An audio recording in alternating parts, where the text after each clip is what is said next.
Esse mês de março é dedicado a todas as mulheres, principalmente essa semana, porque no dia 8 é o Dia Internacional aí da Mulher. E por isso a Rede Serra Azul preparou uma semana muito especial para você, com entrevistas com mulheres renomadas e importantes aqui da nossa cidade de Porangatu e também com uma série de reportagens para você, mulher. E hoje, aqui na Rede Serra Azul, no Jornal Nossa Voz, a gente está recebendo essa pessoa maravilhosa, essa representatividade de mulher, que é a Magna Reis, a professora Magna Reis. Já foi a minha professora, tenho uma honra de estar hoje aqui te entrevistando, Magna. Gente, a Magna hoje vai conversar um pouquinho com a gente sobre o porquê, a importância desse dia. E a gente já começa com um questionamento, Magna. Esse quadro é o quadro Mulheres Reais. A gente vai trazer realmente aqui a realidade, o que as mulheres passam, os seus cotidianos. Durante toda essa semana a gente vai estar trazendo aí essa série de reportagens com as mulheres para mostrar isso, para evidenciar isso, porque é muito importante. E o primeiro questionamento que a gente até conversou, né, em off antes, foi o porquê disso estar tão longe, mas ao mesmo tempo estar tão perto, tão na nossa atualidade. Bom dia. Bom dia. Obrigada, Thalia. Obrigado pelo espaço, né? É um prazer enorme poder falar nessa semana, né? Porque quando a gente coloca, né, nós temos um coletivo de mulheres, quando a gente pensa esse Dia Internacional da Mulher, é meio contraditório o que a gente vê, né, na sociedade. Então, quando uma TV tem a iniciativa de colocar durante a semana as discussões sobre a questão feminina, parabéns para a TV, parabéns a vocês. E muito obrigada pelo espaço. É uma responsabilidade, né? Não sou tão renomada assim. Mas sim, gente. O Dia Internacional da Mulher, essa semana, né? Esse mês, é interessante que a gente lembre que ele não é um mês, né, de comemoração. Né? Não é um dia de comemoração. É um dia para reflexão. Porque a história traz situações muito tristes, na realidade. Né? Por que surgiu, né? Qual a necessidade desse dia? É um dia para se pensar sobre a questão, né, da desigualdade feminina. E ele surge exatamente, né, no início do século, meados, né, do século XIX, século XX, desculpa, através de um movimento feminino, né, reivindicando as questões trabalhistas e o direito ao voto. E aí é interessante a gente pensar nisso, porque as questões trabalhistas, elas estão até hoje, né? Elas ainda são prioridade no movimento feminista. E nós vamos, essa semana, me parece que na quarta-feira, o presidente da República vai anunciar uma lei para a igualdade de salário entre homens e mulheres. Então, 2023 ainda é necessário uma lei, e a gente sabe que lei no Brasil tem que pegar, né? Infelizmente. Se a lei existe, mas se ela não pega, ela não é cumprida. Né? Esse pegar aí é bem irônico mesmo. Né?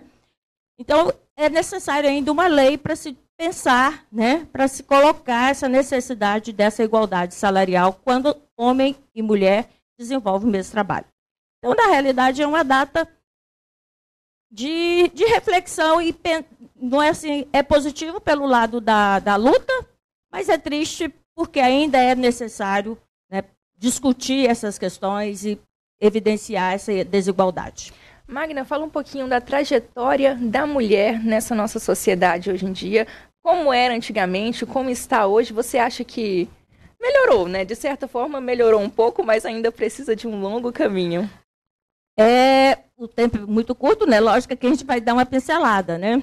Essa questão do movimento feminista, a gente estava conversando agora há pouco, quando a mulher consegue no Brasil, né, vai fazer 92 anos, faz esse ano, o direito ao voto. E olha que direito a votar, né, e ser votada. Embora já tivesse acontecido, a primeira mulher já tinha sido eleita, né, me parece, se não me engano, no Rio Grande do Norte, e ela esteve à frente da prefeitura apenas por 2 anos. Né? Depois veio a Revolução do governo Vargas e ela saiu, né, do poder. Então, é nesses 92 anos que a mulher começa a ser vista nessa sociedade como cidadã. E aí o engraçado da situação, né? Quem é que podia votar? Votavam mulheres casadas que tinham o aval do marido, né? Então ela precisava do marido autorizar que ela votasse, né? E mulheres, as viúvas e solteiras que tinham renda própria. Ou seja, quem votava era só a elite mesmo, né? E aí, agora há pouco, eu vou pegar a fala sua, não sei se você lembra ali, né? Tão longe, tão perto. Lembra disso? Sim, sim, né? Tão longe, tão perto. Tão longe, tão perto. E até hoje, né?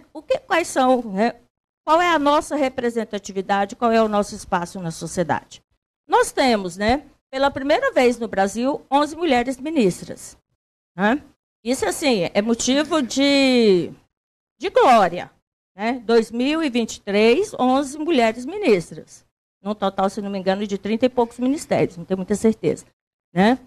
E dessas 11, aí vem a parte que realmente é muito legal, né? Nós temos uma, que é a Aniele Franco, que foi, o ano passado, foi escolhida, né, entre as 12 mulheres mais influentes do mundo, né? Isso é, assim, é um presente, né? E é muito legal da gente falar isso, porque é uma mulher negra periférica, ministra, e que uma das 12 mulheres mais influentes. E a outra também, que nós temos assim um destaque fantástico, que é a Sônia Guajajara, que é a ministra dos povos indígenas. Pela primeira vez também nós temos uma indígena representando o seu povo, né? Então, eu acho que avanços aconteceram. Acontece, tem acontecido, mas ainda tem muito, né?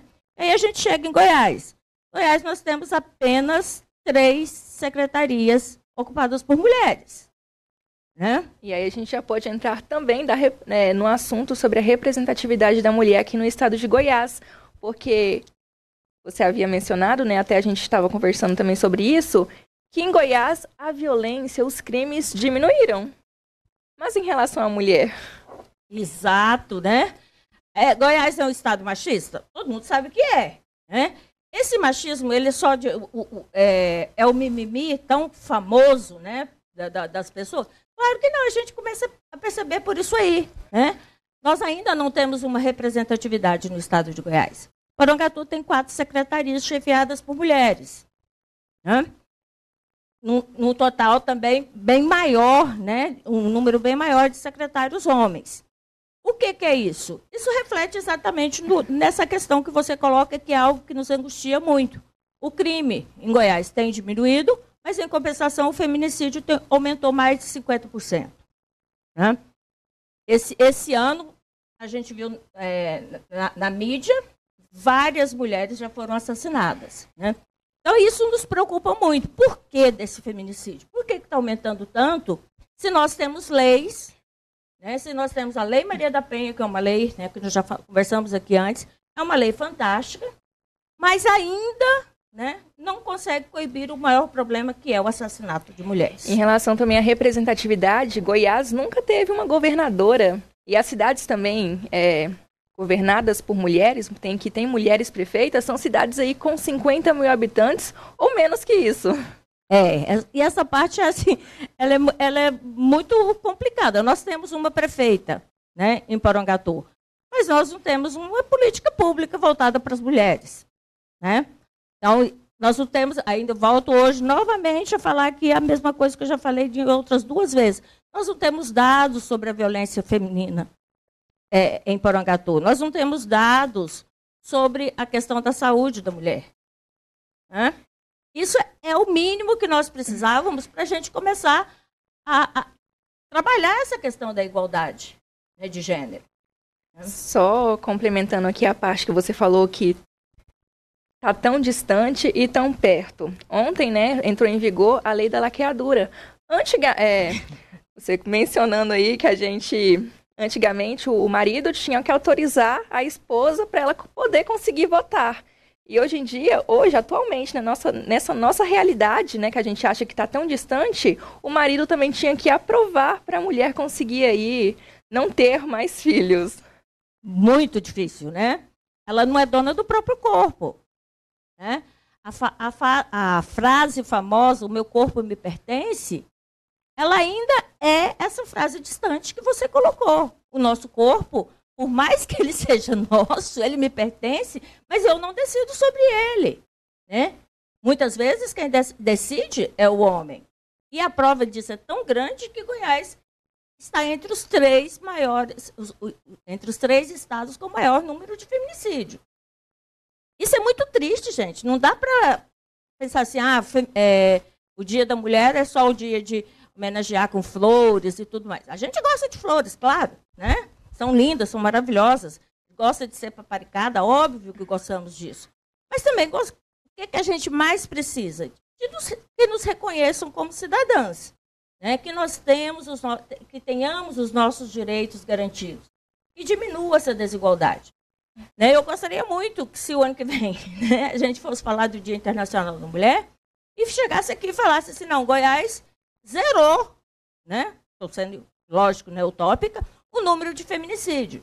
Olha a coisa tão grave que tem uma força-tarefa, né? A Operação Átria, uma força-tarefa para esse mês foi colocado, né, tem 7 dias, se não me engano, e, aliás, esse mês não, né? 7 dias não dá, né? Os dias. Mas essa força-tarefa do Estado para tentar diminuir, né, minimizar os casos de feminicídio. Então, isso é muito grave. É muito preocupante, né, Magna? É muito preocupante. E a Magna, pessoal, ela faz parte do coletivo de mulheres que atua aqui em Porangatu, não é isso, Magna? E isso. Na quarta-feira vai estar sendo aí realizada uma instalação na Avenida Federal. Conta um pouco mais pra gente. A gente começa a montar a instalação. Aliás, começa não. Nós vamos montar a instalação amanhã à noite. Né? A partir das 17h30, nós já vamos estar ocupando o espaço lá da avenida. E é legal a gente pensar sobre essa questão da instalação pelo seguinte, né? Dentro do coletivo, lógico que a gente discute, né? O tema é discutir a questão feminina, óbvio. E nós tinha ficado já decidido que a próxima atividade que nós fôssemos fazer não seria voltada para a questão da violência, né? Porque a gente queria trazer algo mais positivo, mais esperançoso, né? Mas, em decorrência desse aumento do número de feminicídios em Goiás, nós, mais uma vez, né, vamos estar refletindo sobre a questão da violência contra a mulher. Então, a instalação é uma instalação artística, foi idealizada pela gente, chama Os Caminhos da Violência, e a gente espera que ela, né, faça essa provocação nas pessoas que passarem por lá, né, e que não veja, né, a questão da violência como um caso menor. Ela é, para nós, mulheres em Goiás, hoje ela é o problema mais sério que nós temos. É isso, Magna, muito obrigada. O nosso horário já estourou um pouquinho, agora é 12h16.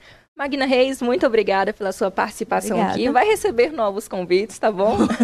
Tomara que venha com uma pauta diferente, que não seja violência, né? É, exatamente. E olha, pessoal, a gente quer finalizar com uma pergunta, um questionamento para você refletir aí também na sua casa.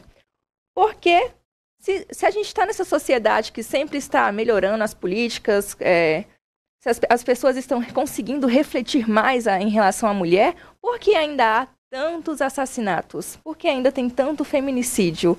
Essa é uma questão que a gente tem que pensar bastante, né? Porque os homens ainda matam. Né? Eu acho que esse é o ponto que a gente tem que, né, pensar. Você não está segura dentro da sua própria casa. Essa parte ela é muito triste, né? É isso aí, Magna, obrigada. Obrigada a vocês. Pessoal, a gente fica por aqui. Ótima semana para você. E durante toda a semana você vai estar tendo mais entrevistas, mais reportagens, para a gente enfatizar a importância da mulher na nossa sociedade. Ótima tarde. Tchau, tchau.